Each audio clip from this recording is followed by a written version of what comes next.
bit of a shock this morning. Let's go outside and have a look.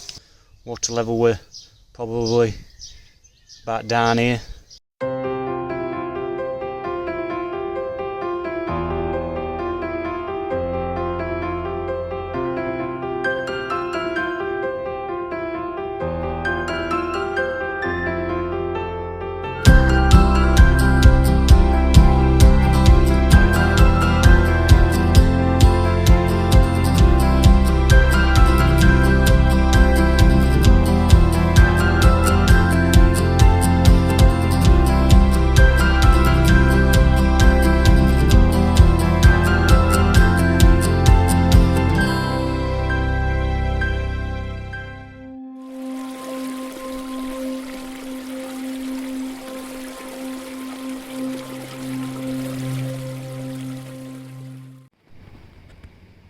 So this is the pond by night, guys. I love this time of day, coming out to the pond. No glare on the surface whatsoever from sun, and you can I could just stand here all night. Water's cleared up loads now, you can just see fish so much clearer. Love this time of night. Just come off a live with Jack, the boarding reefer. Really enjoyed being on that. Nice chat. So these are just having the last feed at night, and then I'm going to be putting the covers back on for at night, and then they'll come off again first thing tomorrow morning. Get it quite warm tomorrow. I think it's get it up to about 19-20 degrees tomorrow, so we'll be having some nice sun.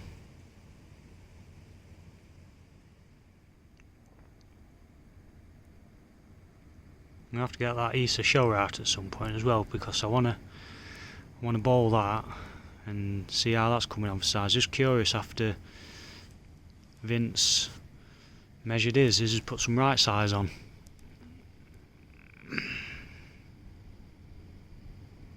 Really do like it up here at night. Even better when I've got this garden finished.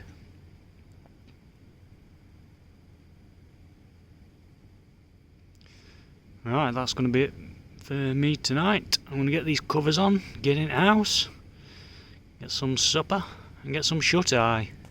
Yeah, so, bit of a shock this morning.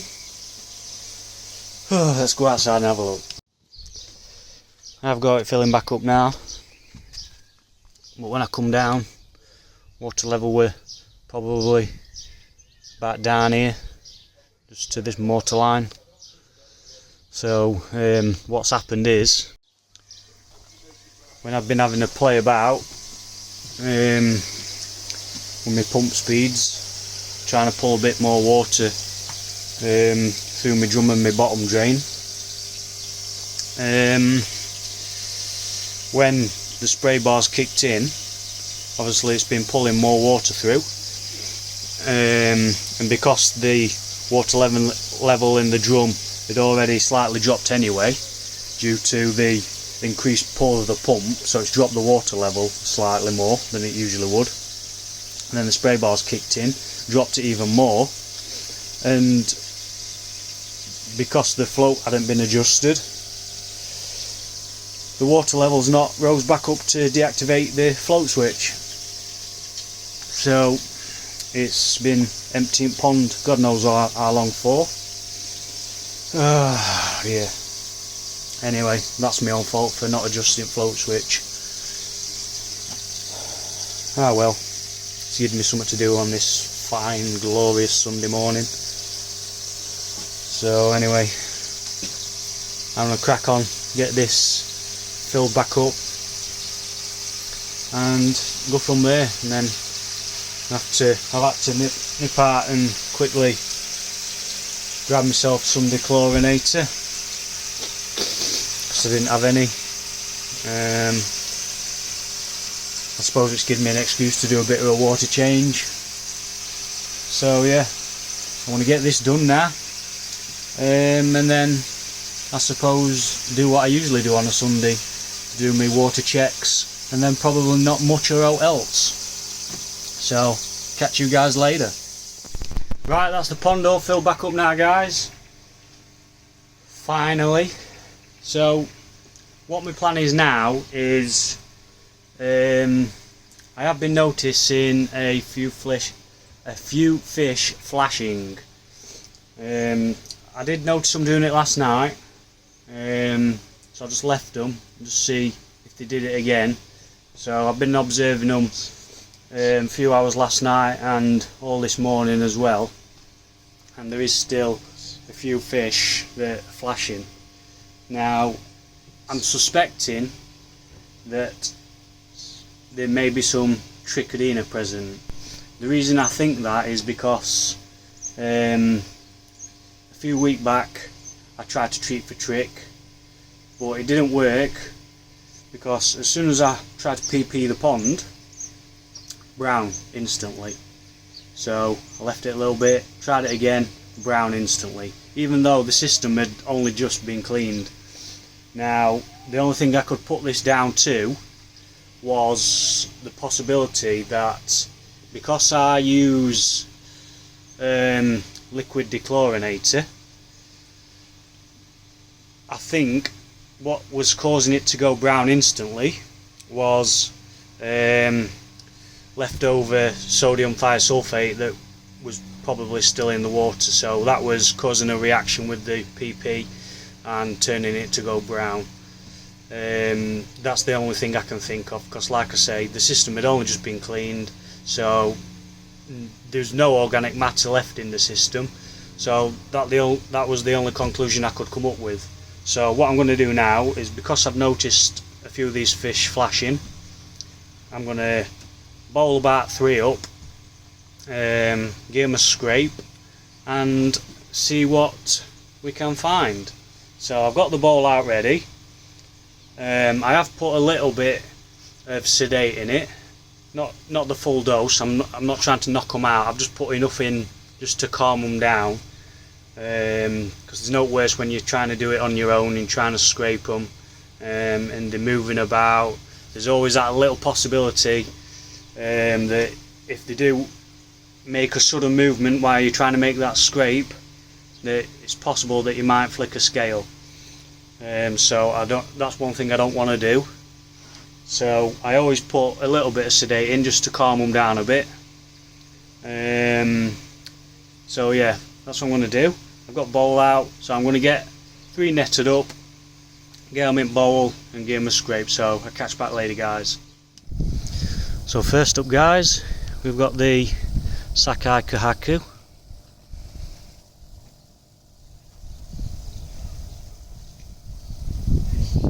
Beautiful fish.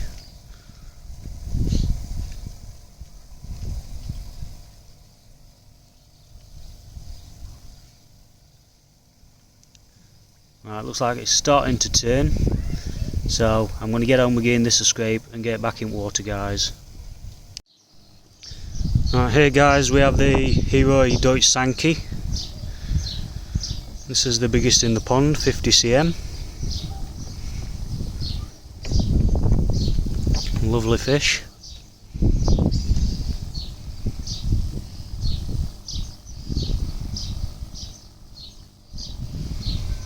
I'm going to give it, I think it is a male. I'm going to give him a couple of minutes and then I shall give him a scrape.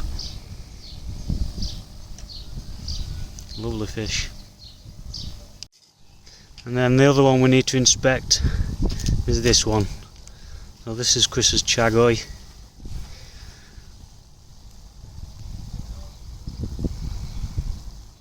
So this is one I've noticed flashing a bit as well. So I need to take a scrape on this one. This one's female. So I'm going to give it a couple of minutes and get her checked out. So the good news is, guys, after carrying out the scrapes, that I haven't found anything on the slides, nothing whatsoever. Like I say, I was expecting to find trick, but nothing at all. No trick, no fluke, nothing. So that's a good thing. All that leaves me with now is wondering why they was flashing in the first place.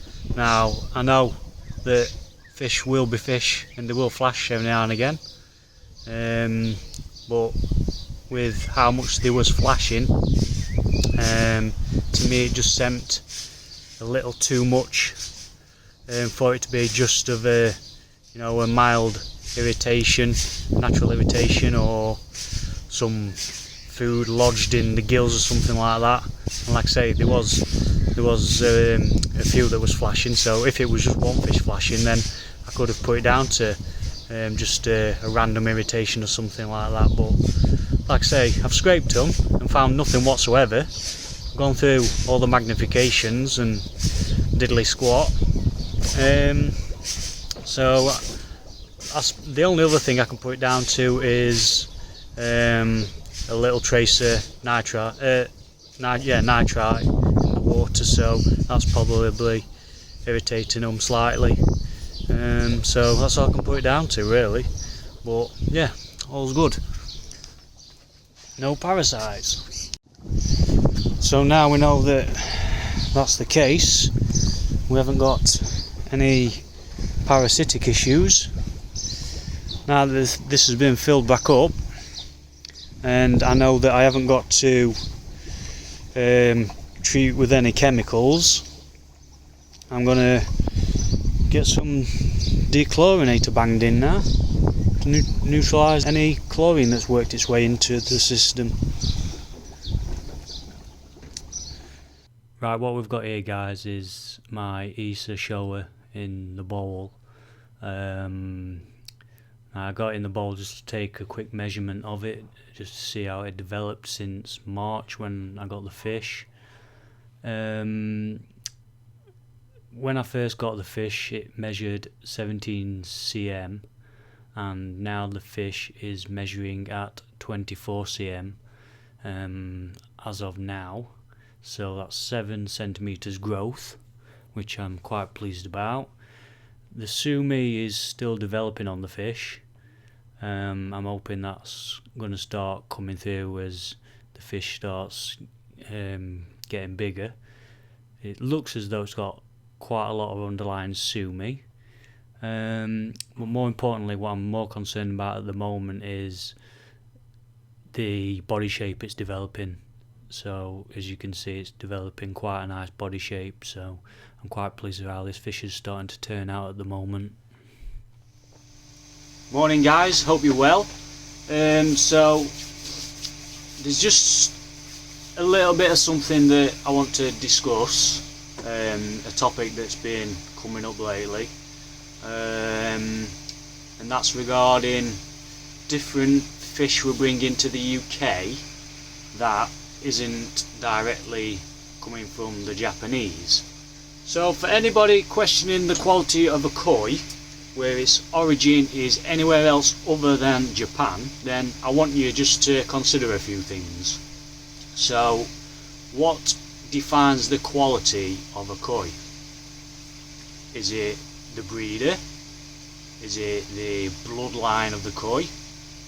Is it the genetics of a koi? Is it the skin quality, the body shape, or even the pattern? Now, I think all of these things can be found in fish that do not directly come out of Japan. Now, my main focus here is the recent focus on koi that have been coming out of Poland, more specifically Yoshikigoi Koi Farm.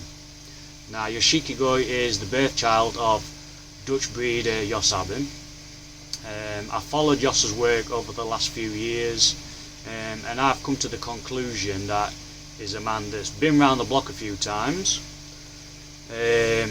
He's got a wide range of knowledge and experience when it comes to breeding koi and selecting koi for further development. Get comfy. Now, Jos is well known amongst many of the top breeders in Japan. many of which have visited him personally at the farm. Now, many fish out of Yoshikigoi have won prize after prize throughout the UK and Europe. So now more than ever, has there ever been a time where people are looking to get more bang for the buck? Only recently it's been recommended not to discount buying males over female koi. So why should we discount a fish based on its country of origin? Should a fish meet the criteria that defines what a quality koi is, then why does it matter where a fish has come from? Now, myself personally, I'm not that bothered where a fish has come from, providing that it's got the right characteristics, which tells me that only what I do with that fish once it's in my pond will determine how that fish is going to turn out. Now, we as koi keepers are constantly banging the drum that research is the most important factor. But if you actually take the time and research what Yos and Yoshikigoi has achieved, then that's when you begin to realise that you've actually got more options. Now, that's not to say that you should never buy a Japanese koi again. I'm still a firm believer that the Japanese are the masters of the Gosanki, and they've got them down to a T. But when you broaden your horizons and into other varieties, then I believe Yos and Yoshikigoi have got a lot of great choices to offer. Now, I understand that some people will never ever change their opinions or open their minds, but in my opinion, any koi, regardless of origin, can be a quality koi when it's in the hands of a knowledgeable breeder and or farm. That's just my opinion, guys. Some of you will agree, some of you will disagree, but I mean, I've done plenty of research. You know, in the past, like I said, I've followed Yos's work for years. You've only got to go and look online, and there's even an article by Koi Talk online, where I think Chris from Koi Talk visited Yoshikigoi after seeing one of the showers that Yos produced, one of their famous showers, and Chris himself in the article says that he actually thought it was a new farm that had opened in Japan where this fish had come from, and he was surprised to find out that this fish had actually come from a Dutch breeder on a farm in Poland. And once he visited the farm, he was very surprised at the quality of some of the fish that was being produced. So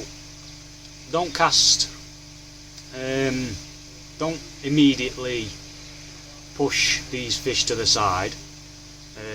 Like I say, every fish has got the potential, providing it's in the right hands. Just because it doesn't come out of Japan doesn't mean that it's instantly a poor quality fish. What determines a quality fish is all down to the person that's rearing the fish. So with that, I'm going to end this video here. Let me know down in comments what you guys think. I know, you know, people will never change their minds on Japanese koi. That's totally fine. Like I say, when it comes to Gosanki, then for me, until I see any different, then that's going to be Japanese only until I see something that changes my mind. But yeah, let me know down in comments your thoughts and opinions. I know there's going to be some people that disagree, but it's a thought tank, isn't it? It's food for thought. So let me know what you guys think, and I'll catch you later. See you guys.